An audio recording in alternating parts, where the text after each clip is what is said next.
Souvenez-vous, dimanche dernier, des milliers de Chinois manifestaient à Paris, dans le quartier de Belleville, pour protester contre les agressions dont ils sont régulièrement victimes. Une manifestation qui avait dégénéré. Certains veulent croire que le problème est d'ordre racial, quand beaucoup d'autres estiment qu'il n'en est rien. Voyez l'enquête signée Angel Matoxi et Salah Grabi. Toutes les immigrations se sont arrêtées un jour à Belleville. Depuis 25 ans, les Wenzhou, des habitants d'une province du nord de la Chine, tiennent le haut du pavé. Ils paient tout en espèces, même pour de gros montants.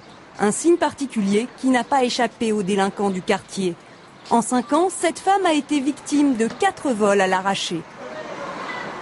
Lui, il vient, cogner la pied, je tombais tout de suite, après je criais.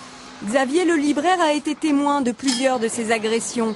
À chaque fois, les victimes étaient chinoises, leurs voleurs très jeunes et issus d'autres immigrations. J'en ai sauvé un il y a peu de temps, d'un lynchage, parce qu'il avait agressé une femme et une dizaine de Chinois lui sont tombés dessus. Et comme ça se passe entre communautés étrangères, tout le monde s'en fout des étrangers. Donc voilà, tant qu'il n'y a pas un blanc qui est touché, on ne fera rien. Dimanche dernier, les Chinois de Paris sont dans la rue pour réclamer plus de sécurité à Belleville. Mais la manifestation dégénère.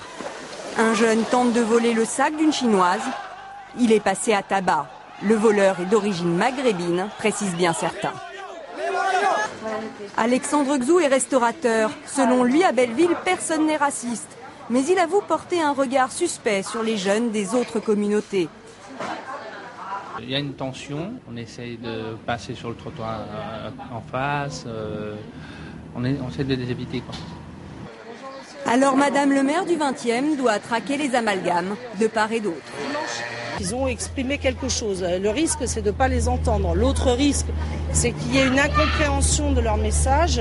Je tiens à préciser que ce n'était pas du tout communautariste. On est tous solidaires à Belleville. Samir veut lui aussi lutter contre l'idée d'une guerre des communautés. Avec quelques commerçants, il est en pleine campagne de communication pour faire taire la rumeur. La guerre intercommunautaire, mais c'est n'importe quoi. C'est insupportable cette image et ces gens qui diffusent ce genre de messages, ils sont carrément responsables.